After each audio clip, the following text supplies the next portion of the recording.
Hello there, welcome to Africa Live, CCTV's new program that brings you African and global news from all perspectives. I'm Ramanyang in the Kenyan capital, Nairobi. Here's what we have lined up for you in the next 30 minutes. South Sudan has shipped its first oil cargo through Sudan, making the first export since 2011. And Brazil stuns Spain by easily lifting the Confederations Cup in a thrilling final. Now let's start this bulletin with coverage of the US President's tour of Africa. Shortly before leaving South Africa on Sunday, Barack Obama announced major new US programs to boost electricity and healthcare on the African continent. Speaking to over 1,000 South African students from the same spot where Robert Kennedy delivered his famous Ripple of Hope speech in 1966, Obama unveiled an initiative called Power Africa to bring electricity to rural areas. He also praised the country's anti-apartheid hero Nelson Mandela as providing a compass for moral direction to all, and he called for democratic change and good governance on the continent. We are moving beyond the simple provision of assistance, foreign aid, to a new model of partnership between America and Africa, a partnership of equals that focuses on your capacity to solve problems and your capacity to grow. We're going to start by investing $7 billion in U.S. government resources. We're going to partner with the private sector, who themselves have committed more than $9 billion in investment. And in partnership with African nations, we're going to develop new sources of energy. Now, President Barack Obama's decision to wrap up his first substantive tour of Africa in Tanzania has been viewed by some as a slap in the face of Kenya, the country where his father was born. Others, however, argue that this, frankly, is all about economics and not sentimental cultural perceptions, with Obama out to promote American business interests in the resource-rich East African state. CCTV's Clementine Logan looks at both sides of that argument. 4 years after his first presidential visit to sub-Saharan Africa, US President Barack Obama is returning to his father's continent, but not to his father's country.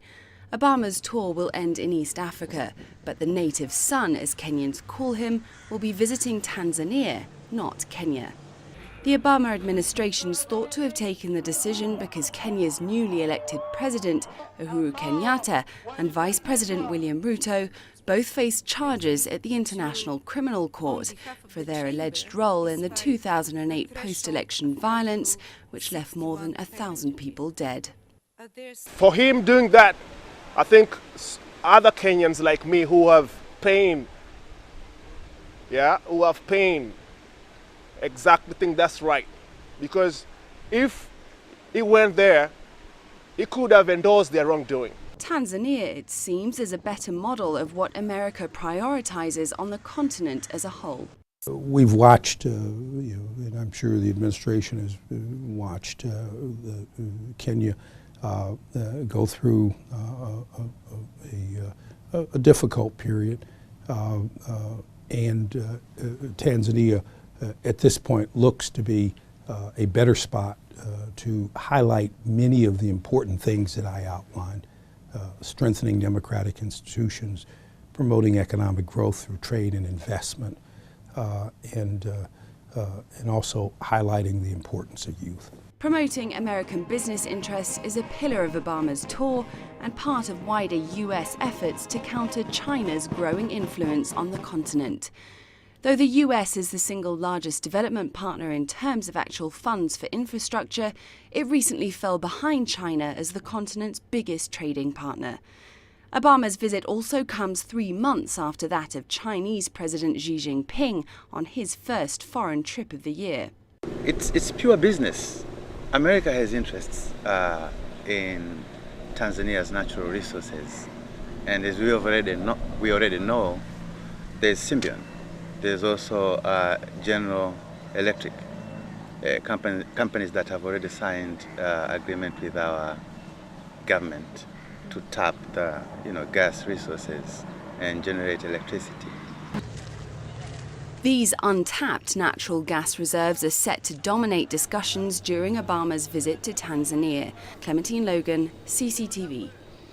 Now, CCTV's Jane Keo joins us live from the Tanzanian commercial capital of Dar es Salaam, where President Obama will be concluding his African tour. Jane, what's likely to top the agenda during President Obama's stay in that country, and what really is the significance of his visit there?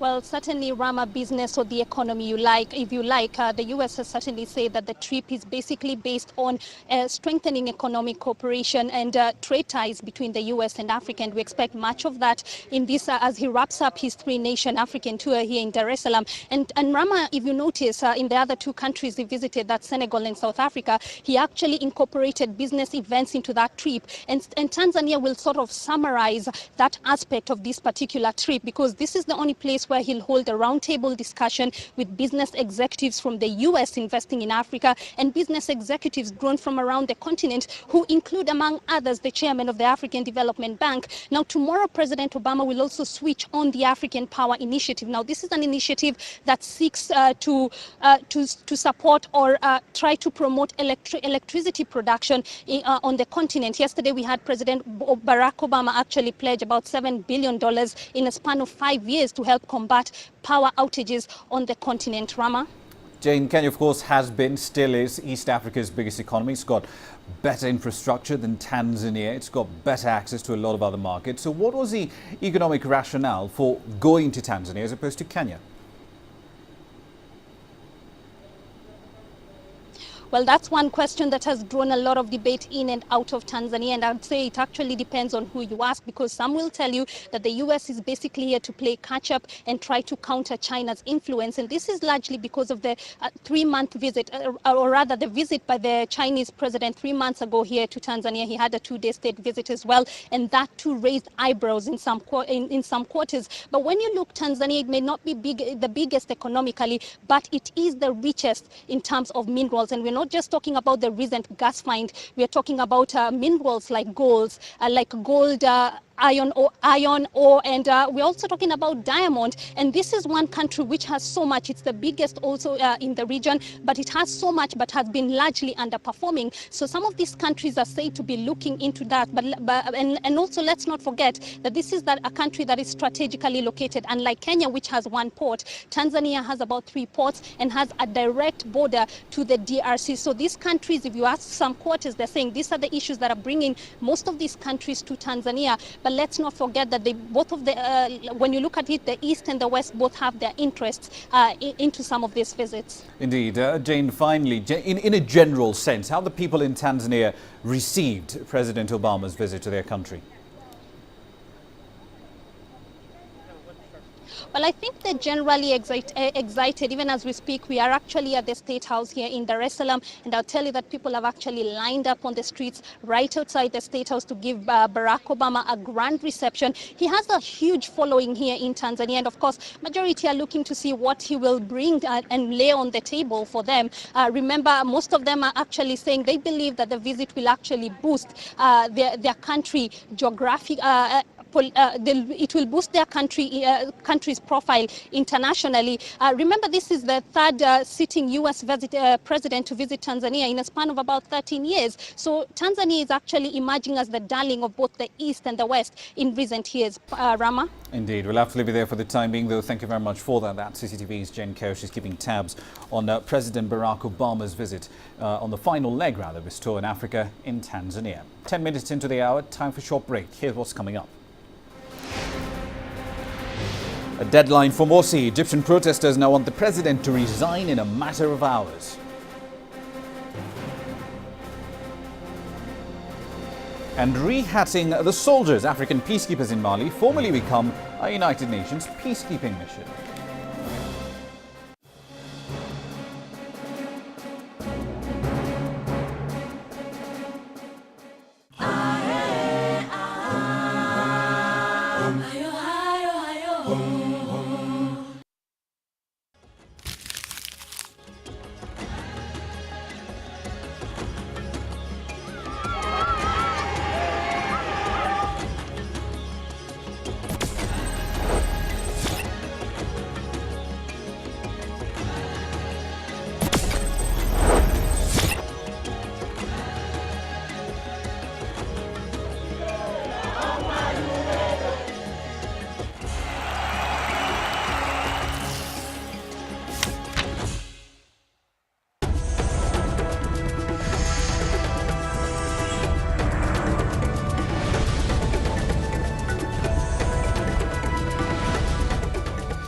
Welcome back to Africa Live. The United Nations peacekeeping chief Hervé Lassou visited Timbuktu in Mali on Sunday, a day ahead of the transfer of peacekeeping duties from a Pan-African to a United Nations force.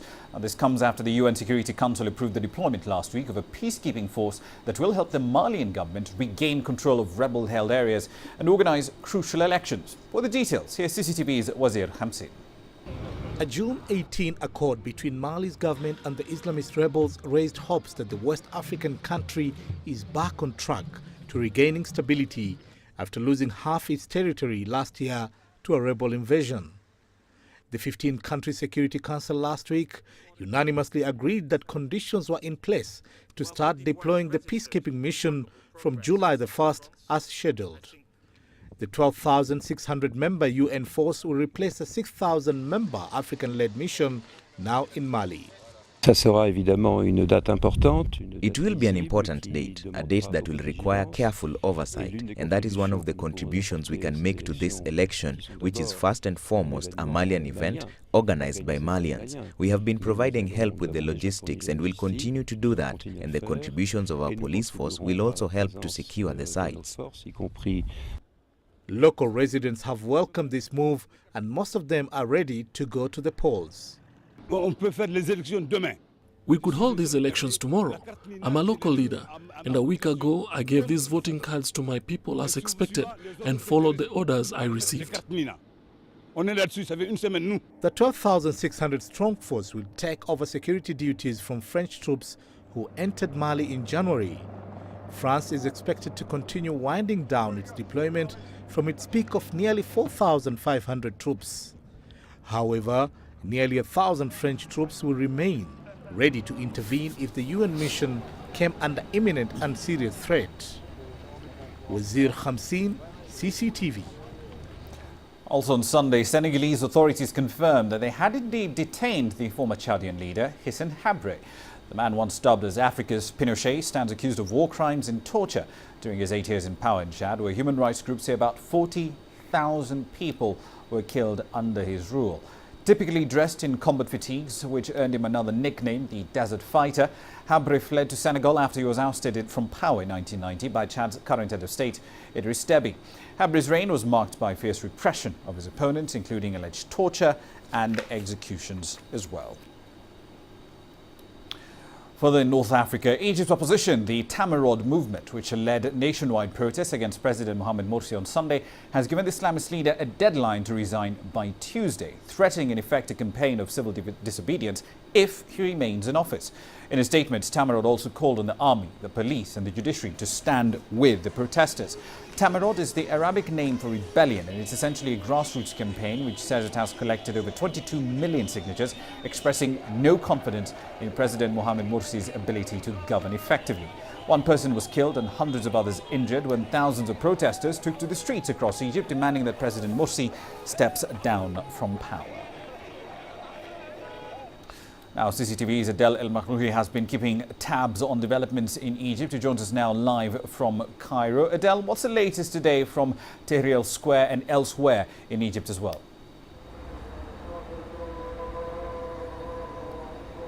Well, so far in Tahrir Square and here at the Presidential Palace, it is quite calm. There are tents for those who have planned to stay for an open sit-in until the president announces announces a new or an early presidential elections from one side, or to respond to the opposition's demands. But just until earlier this morning, there were clashes, violent clashes that spread in maybe over than 6 cities in Cairo. It left 14 dead and 900 injured. Clashes were mainly between opponents and supporters of President Mohamed Morsi. The deadliest were in Cairo at the headquarters of the Muslim Brotherhood, where 5 were killed in a crossfire between some of the opponents and from people or members of the Muslim Brotherhood inside the headquarters. The ambulance authority said that the 5 fatalities were from the opponents. They have not received any injured from the Muslim Brotherhood group, and they said that the 5 fatalities were live ammunition that penetrated the body of the victims, and it came from a high altitude, which explains that it most probably came from the building of the headquarters itself. Indeed. The opposition, of course, do want President Morsi to step down by Tuesday, but how likely is he to back down in the face of all this pressure?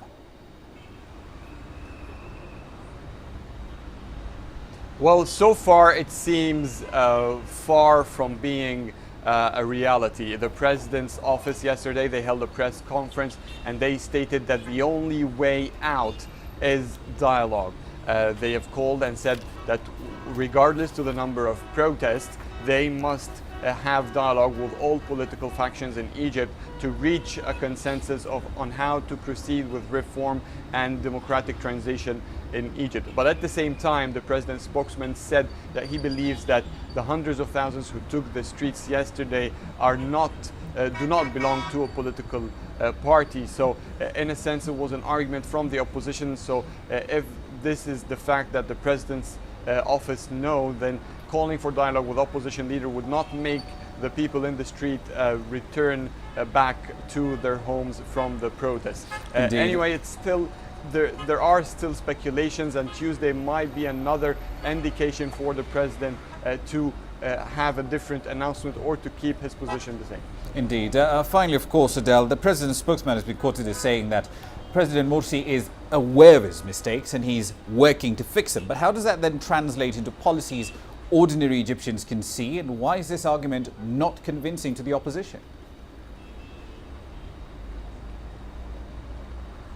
Well, so far there hasn't been any new policy, if we want to say that, or that the new policies would be directly implemented. The president earlier this week on Wednesday, he gave a speech to the nation in which he admitted that he had his mistakes during the first year, and he, as you said, had policies to fix them. But on the street, for example, the fuel crisis has been still going on. Maybe has been a little bit lighter, or the queues for the fuel stations have been shorter, but still there is a shortage in it. The political crisis has not seen any improvement at all. The opposition are rejecting dialogue because, according to them, they say that through the previous dialogues during President Morsi's first year, whatever they reached of consensus after dialogue here in the presidential palace, when it came to implementation, the Muslim Brotherhood or the Freedom and Justice Party, the president's backing political party, would not implement it on the ground, and therefore they see that the dialogue in the presidential office with the president is useless, according to them. Indeed, we'll have to leave it there.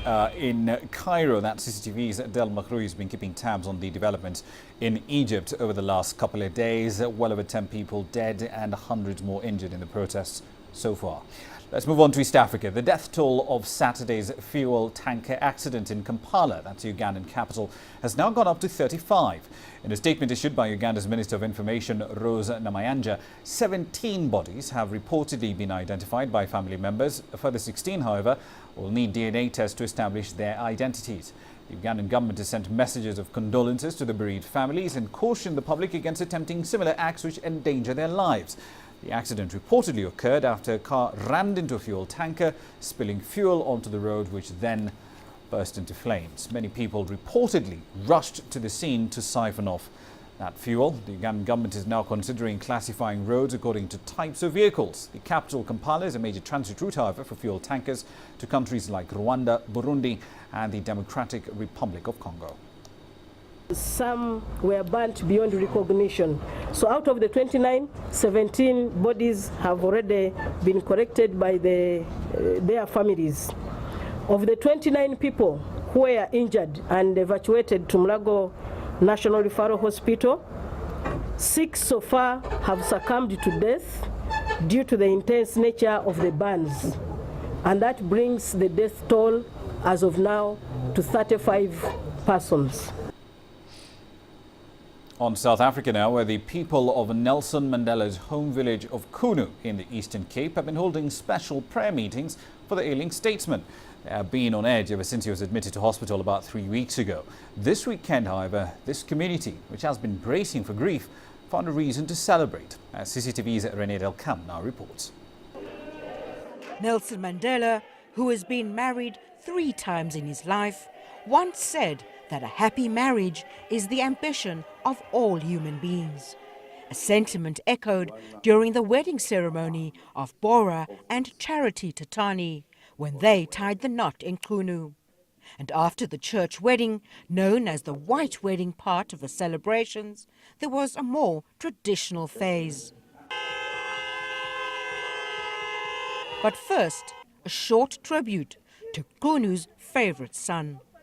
The couple added a touch of Madiba magic to their special day by taking some of their wedding pictures at the Nelson Mandela Museum. I'm so proud of Nelson Mandela. I was born and bred here in Kunu, but then I'm very, very sad that he is lying in bed in hospital, fighting for his life. I wish him all the best. This is the beginning of new life between me and my wife. I count this occasion as a blessing to the people of this area, because the people of this area are so hurt about Madiba's hospitalization. They always think about that, but when a moment of this nature comes, it makes people at least to feel a little bit relieved, and at least I believe it brings a hope. It brings hope to the people of this area, especially right in the vicinity of where Madiba was born, where Madiba's residence is. The groom and his entourage walked to the bride's home to bring her from her family's homestead to his, their new home, where they would start their new life together. This thing about Madiba is very, very painful. Like, he's sick and he's in hospital, but now here at Kunu, like, we're carrying on with our lives. Tata Mandela is a man who likes everything to go in its normal way. I think he would also encourage a day of this nature. He would encourage them because he likes to see people happy. He likes to see people celebrating. He likes to see people gathered together doing occasions of this nature. Rened Al-Kham, CCTV, Kunu. And a lovely wedding it was. Right, taking a short break here for business. Is what's coming up next. South Sudan has shipped its first oil cargo through Sudan, making the first export since 2011. We'll be digging deep into that when we return.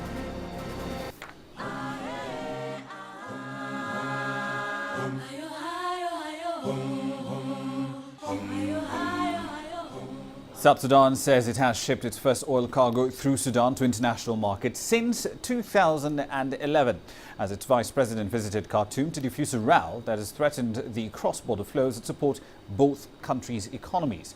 South Sudan's Information Minister Barnaba Marial Benjamin said that the first cargo of state-owned oil had left Port Sudan on the Red Sea, but it didn't give any further details. Sudan had told its landlocked neighbour 3 weeks ago it would close the 2 cross-border export pipelines to Port Sudan within 2 months unless the government in Juba gave up supporting rebels operating across their common border. South Sudan, however, has denied those claims. A similar dispute in January led South Sudan to shut down its entire output of about 300,000 barrels of crude per day. Right, onto a slew of macro data now, starting in Uganda. Inflation dropped to single digits in the 2012-2013 fiscal year off the back of the central bank's tight monetary policy and higher food supply. Now, the country's Statistics Bureau reports that year-on-year inflation eased to an average of 5.6% from an average of 23.5% in the 2011-2012 financial year. Now, to put that into perspective, this essentially means that while prices overall remained high, the price increases relative to last year were quite small, especially compared to the previous fiscal year, when headline inflation peaked at 30.5% in October 2011. This stabilization in inflation, in effect, sets the stage for a rebound in Uganda's GDP growth rate as lending rates on the retail side do continue to fall and the exchange rate remains stable as well. Still on more macro data, this time from Kenya, that country's economy expanded by an annualized rate of 5.2% in the first quarter of 2013 from 3.9% in the same period last year, supported by a vibrant recovery in its agricultural sector. Now, according to the country's National Statistics Bureau, while the looming presidential vote dampened business activity in the first quarter, the agricultural sector performed relatively well. The first quarter of 2013 experienced improved weather conditions for some key crops, especially tea, compared to the same same quarter in 2012. A presidential election in March had been expected to cut growth in the first quarter due to fears of a repeat of the violence that marred the previous vote 5 years earlier. Right, quick run through the markets, really depending which end of the world you're on. It's a bit of a mixed bag, quite frankly, starting, however, in Nigeria, where the markets essentially were lower by about 0.8 in early morning trade, down about 0.83%. Over in South Africa, pretty much exact same story, down by just over a third there. The 20-share index in Nairobi at 4598.16 was higher, however, by just under a third. And the Egyptian market, despite the process we've seen so far in Egypt, was also in the green by about 1 4/10%.